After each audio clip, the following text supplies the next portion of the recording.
नारायण नारायण नारायण।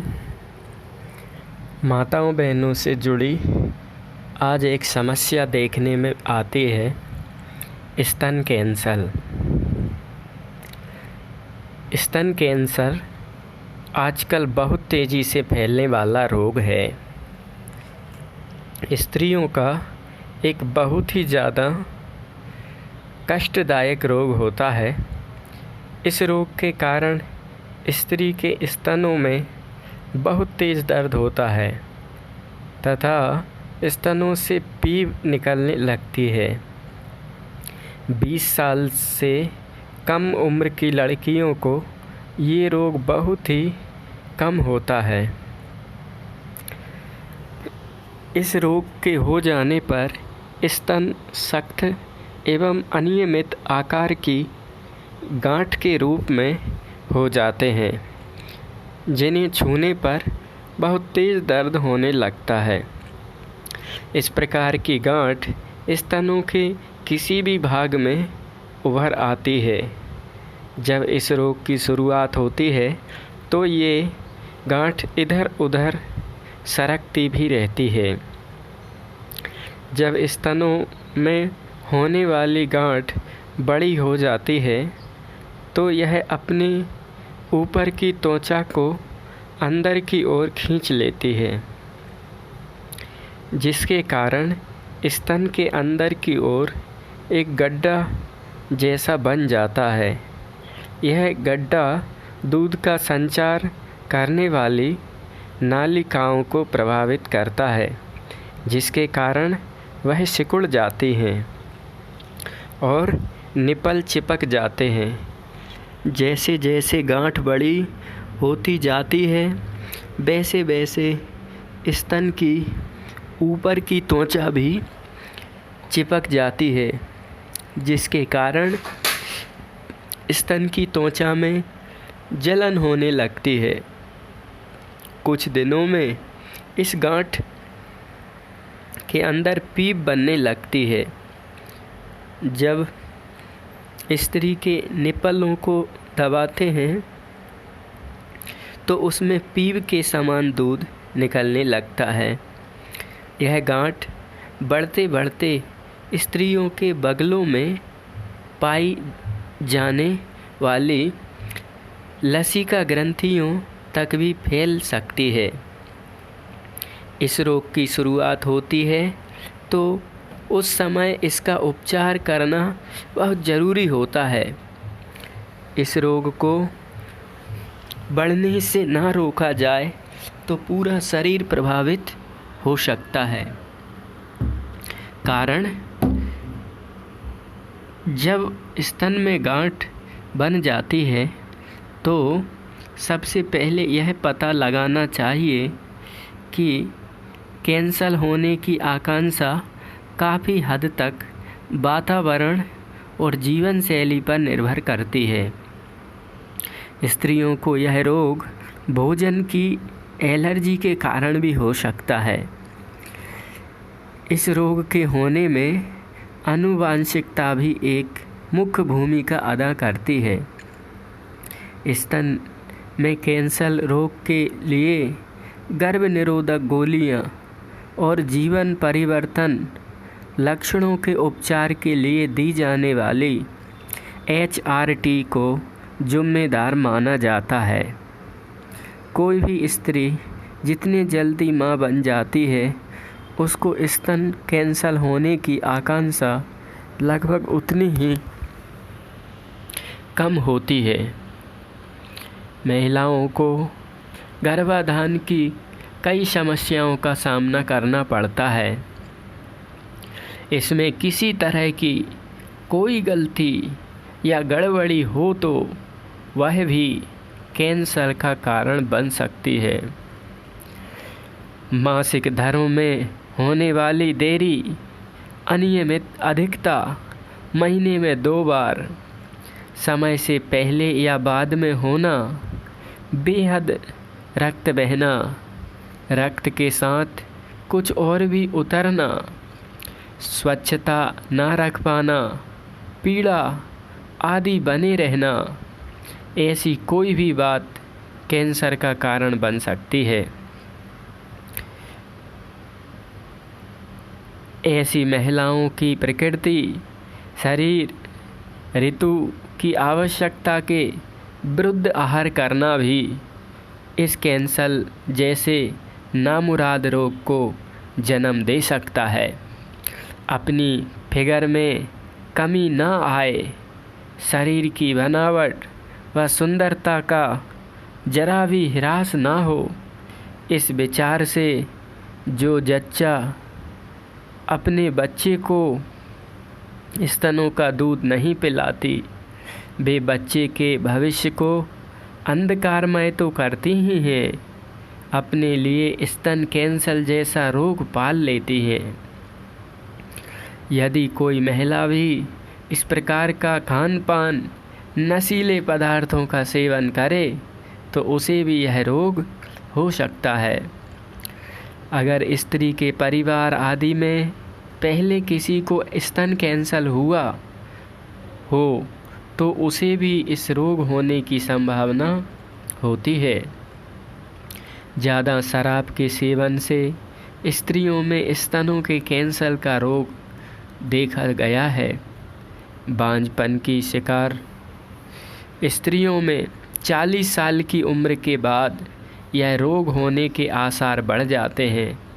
ऐसी स्त्रियां जिन्होंने कभी बच्चे को अपने स्तनों से दूध नहीं पिलाया, उन्हें भी यह रोग हो सकता है। ज़्यादा भारी शरीर की लेडीज को भी यह 40-45 साल की उम्र के बाद मासिक धर्म बंद होने पर ये रोग हो सकता है।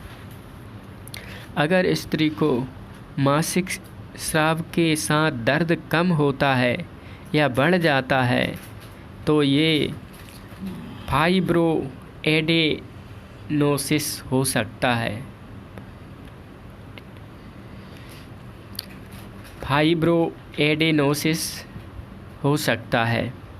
अगर किसी के स्तनों में कैंसर होता है तो उसके स्तनों के निप्पलों से स्राव निकलता रहता है, जो खून या खून के जैसा भी हो सकता है। अगर उनमें से पीप निकले तो विपाक भी हो सकता है। अगर स्राव हरे रंग का हो तो ये फाइब्रोएडेनोसिस हो सकता है। फाइब्रोएडेनोसिस किसी प्रकार का कैंसर नहीं होता और ये लड़कियों में अक्सर होता है। स्तन परीक्षण। स्त्रियों के स्तनों की जांच जब माहवारी आए उसके बाद करनी चाहिए। यह जांच हर महीने तथा एक विशेष समय में करनी चाहिए। यदि स्त्रियों को अपने स्तन में भारीपन महसूस होता है तो चिंता न करें। स्त्रियों को यह पता लगाना चाहिए कि उनके स्तन एक समान ही हैं। यदि जांच करते दौरान स्त्री को लगे कि उनका एक स्तन भारी है तो स्त्री को दूसरे स्तन पर भी हाथ फेर कर देखना चाहिए कि कहीं दूसरा स्तन भी तो भारी नहीं है। यदि दोनों स्तनों में कुछ असमानता नज़र आए तो घबराएं नहीं। स्तन कैंसर के रोगी को डॉक्टर से उचित सलाह लेनी चाहिए और बिल्कुल लापरवाही नहीं बरतनी चाहिए, क्योंकि यह रोग बढ़कर अधिक खतरनाक बन सकता है। स्तनों की निम्नलिखित तरीकों द्वारा जांच भी की जा सकती है। स्त्रियों को अपने स्तनों की जांच करने के लिए सबसे पहले आईने के सामने खड़े हो जाना चाहिए और अपने दोनों हाथों को बगल में लटका लेना चाहिए और देखना चाहिए कि दोनों स्तन दिखने में असामान्य तो नहीं है। स्तनों में निपल या सिकुड़न आदि तो नहीं है। या फिर स्तनों की त्वचा या बनावट में कोई फर्क तो नहीं है। आईने के सामने खड़े होकर स्त्रियों को अपने हाथ सिर के ऊपर रख लेने चाहिए और अपने आप को अलग अलग कोणों से देखना चाहिए कि कोई विशेष परिवर्तन तो नहीं हो गया, तथा फिर दाएं बाएं घूमकर देखना चाहिए। पता लगाना चाहिए कि स्तनों में कोई स्राव तो नहीं हो रहा। स्तनों की जांच करते दौरान यह पता लगाना चाहिए कि निप्पल के चारों ओर के क्षेत्र में कहीं गांठ तो नहीं है। आईने के सामने खड़े होकर अपने हाथ को ऊपर नीचे करके देखना चाहिए कि स्तन का कोई भाग सूज तो नहीं रहा है। स्त्रियों को पलंग पर लेटकर भी एक तकिया सिर के नीचे रख लेना चाहिए, फिर एक तकिया बाएं कंधे के नीचे रख लेना चाहिए। इसके बाद अपने बाएं हाथ को सिर के नीचे की ओर रख लेना चाहिए और दाहिने हाथ से बाएं स्तन को दबाकर जांच करनी चाहिए कि कहीं उसमें गांठ या सूजन तो नहीं है। स्त्रियों को अपने बगल में हाथ फिराकर गांठें पकड़ने की कोशिश करनी चाहिए, फिर यही क्रिया दोनों स्तनों पर करनी चाहिए। इस क्रिया में बाएं हाथ का प्रयोग करना चाहिए।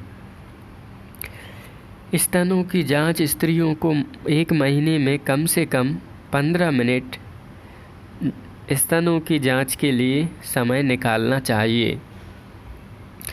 स्त्री को सबसे पहले ये देखना चाहिए कि उसके स्तनों के निप्पलों में से किसी प्रकार का कोई स्राव तो नहीं हो रहा है।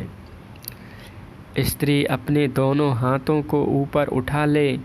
इसके बाद स्तन पर दूसरा हाथ फेरकर बगल से जांच करना शुरू करे कि किसी प्रकार की सूजन, झुर्रियाँ आदि तो नहीं है। फिर हाथ नीचे करते हुए ये जांच करें कि स्तनों के निप्पल हिलते हैं या नहीं। अब आगे झुके कि स्तनों की रूपरेखा में कोई बदलाव, त्वचा पर कोई झुर्री, गड्ढा या स्तनों के निप्पल में किसी तरह का खिंचाव तो नहीं है। अब पीठ की ओर लेटकर हाथ को स्तन पर रखकर जांच करें कि इसमें कोई पिकड़ या गुमटा नहीं होना चाहिए। दबाव बराबर होना चाहिए, ना कि कम ज़्यादा।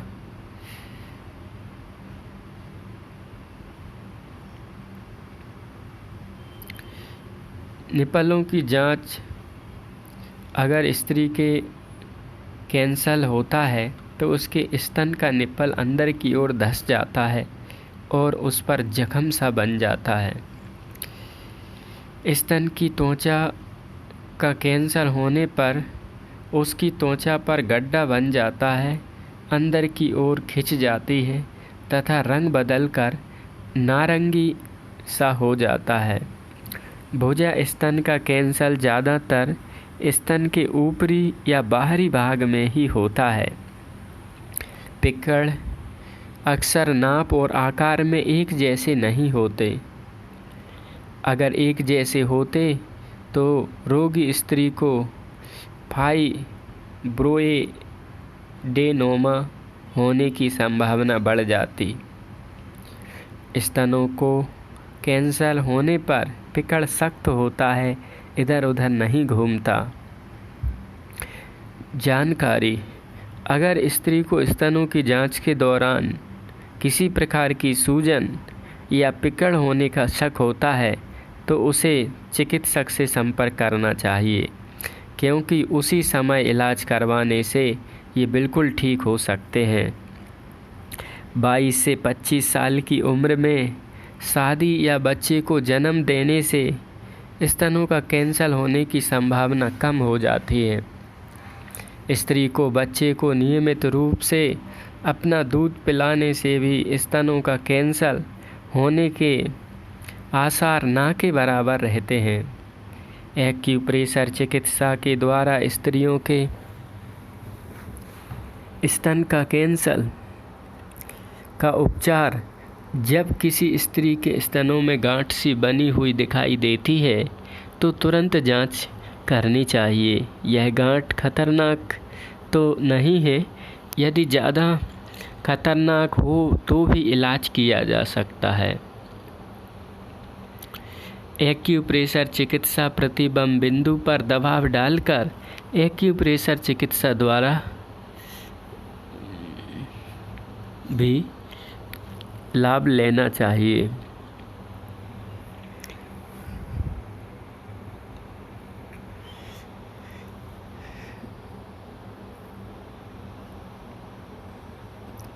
जब यह गांठ महसूस हो तो निपल के आसपास सीवे सन ग्रंथि अर्थात दुग्ध नालिका में द्रव्य के समान थैली बन जाती है। इस थैली को स्तन की गांठ कहते हैं। जब स्त्रियों की सीवे सस ग्रंथि में जाने वाली कोई वाहिका अवरुद्ध हो जाती है तो उसके स्तन में गांठ सी बन जाती है। इन गांठों के कारण स्तन में थक्का या ओहार हो जाता है। अगर किसी को ये दिक्कत होती है तो डॉक्टर की सलाह लेना चाहिए।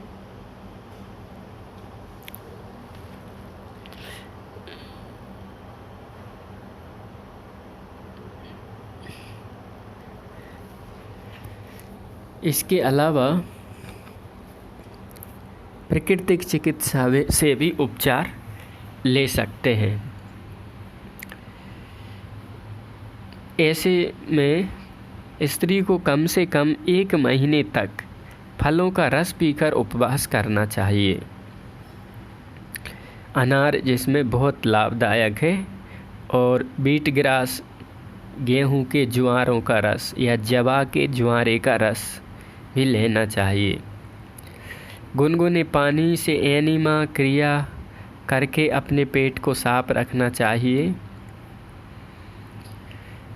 और उपवास समाप्त करने पर सादा पचने वाले भोजन का सेवन धीरे धीरे शुरू करना चाहिए। प्रतिदिन घर्षण स्नान, मेहन स्नान, सांस लेने वाले व्यायाम तथा शरीर के अन्य व्यायाम करने चाहिए तथा सुबह के समय में साफ एवं स्वच्छ जगह पर टहलना चाहिए।